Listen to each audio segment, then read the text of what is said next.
Everybody, welcome into Drums by Liz.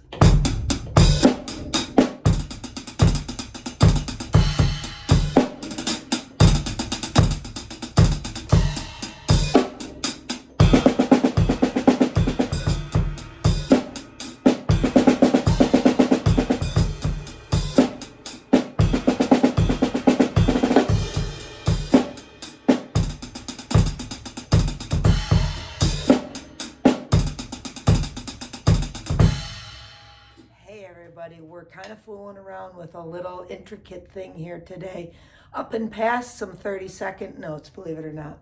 I am playing this utilizing a double paradiddle, but then sometimes a paradiddle diddle, okay? And then we're embellishing the first part of a double paradiddle. So double paradiddles would be right, left, right, left, right, right, left, right, left, right, left, left, okay? But we're gonna double up that first note, okay? So we're gonna think of it as now right, right, left, right, left, right, right, left, left, right, left, right, left, left. So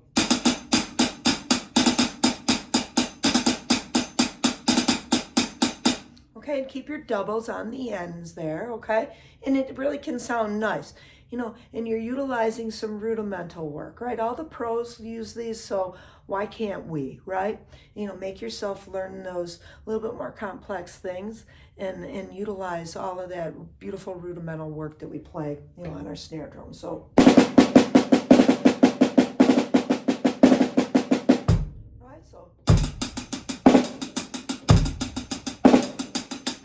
you can even fool around with them as grooves, that sort of thing, okay? But let's take and now analyze this a little closer.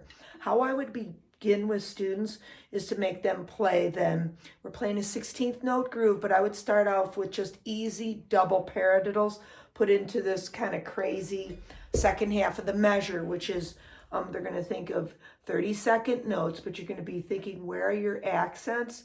It would be 3E and a, 3E and a, 4E and a, 4E and a. Okay, and where I'm clicking is the start point of those double paradiddles. The end point we kind of trail off on, okay? So we're really playing two paradiddles in there, okay? As 3E and a, 3E, okay? So again, 3E and a, 3E, and then and a, 4E and a. So maybe just get used to that much, because there's your double paradiddles, okay? Those are really 6 notes, but we're spreading it out over groups of 4s, 3 groups of 4s, 3 times 4, 12, or 2 groups of 6, 12, okay? So 3E and a, 3E and a, 4E and then we're just going to finish it out with just 4E and a, okay? And that's the last half of B4, okay? So again, double paradiddles, tagging your bass notes, right? When you're tagging those bass notes, it's 3E and a, 3E and a, 4E and a, 4E and a. That creates a beautiful quarter note triplet down below the rhythm that you're playing up with your hands, okay? And it creates, again, that nice polyrhythmic feel because of it, okay? So 3E and a, 3E and a, 4E and a, 4E and a, 1, okay? So if we put it against our 16th note beat, 1 E and a, E and a, 3 E and a, 3 E and a, 4 E and a, 4 E and a, 1 E and a, 3 E and a.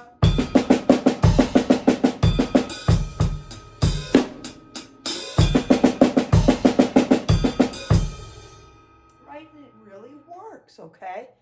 Now, the little bit crazier thing that I was adding in is to then double up those first initial start points, okay, of where your bass notes come in, okay? So it'll be, you know, tagging on those initial, like I said, start points of your double paradiddles there, okay? But rather than playing how I just was doing it, we're going to take everything up to the hi-hat now. So 3E and 3E, 3E and 4E and 4E and crazy counting, right? 3E and 3E, 3E and 4E and 4E and okay? Just a, you know, a lot, okay? So if you can kind of wrap your mind around this, just think, hey, I'll go back to that easier system, a little bit easier system of counting.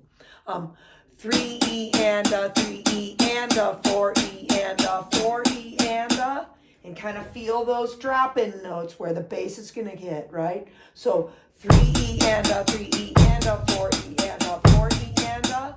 Okay, and I'm dialing it, I'm playing everything up on the hi-hat now as those double paradiddles, okay? But then just think of those notes where the bass comes in. That's where I got to double, okay? So I'll play it single and then I'll double it. So hopefully you can kind of catch that, okay? Without having to count in a crazy format, okay? All right, so let's take it as 3E and a 3E and a 4E and a 4E and a. Okay, so I just went through and doubled that the second time. I'll do that again.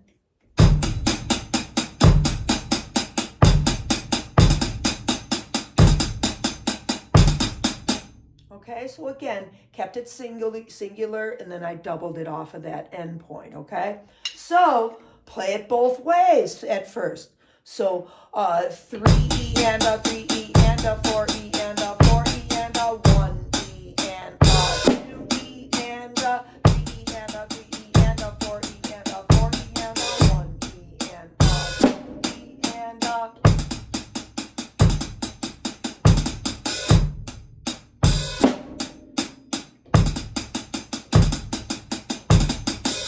Okay, and as you see, I'm doubling that up those next times going through there, okay?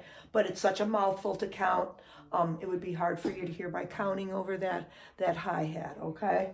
And so most of that hopefully makes sense. We can kind of get this very complex thing by thinking a little bit different with our counting pattern, okay? And how it works against the sticking pattern. And then try to put it all together.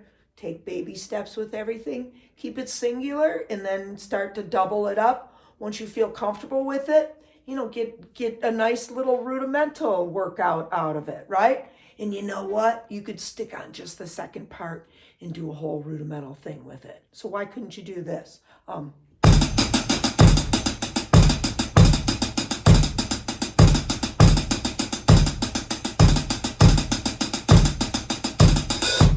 Right? Wouldn't that be great practice also, right? And who says you couldn't do that for a full measure? So maybe, I don't know, so, just a regular 16th groove,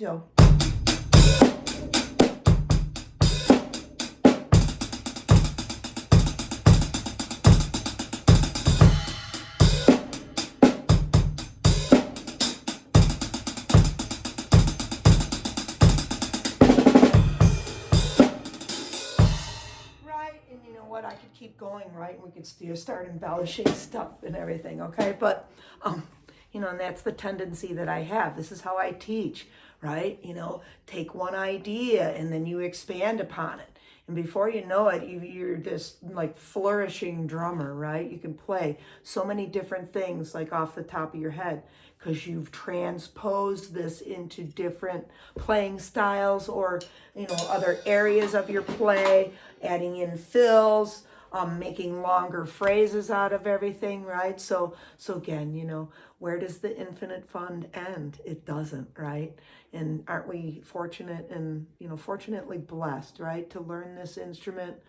And I'm biased, right? I love it so much. And I hope that comes across and I hope that you, get some good information and some good skillful things to work through, okay, with all of my lessons. Please reach out if you'd like some online lessons. And otherwise, hey, have a great week coming up. And I'll look forward to seeing you next week at the same time. Okay, take care, everybody. Have a great week.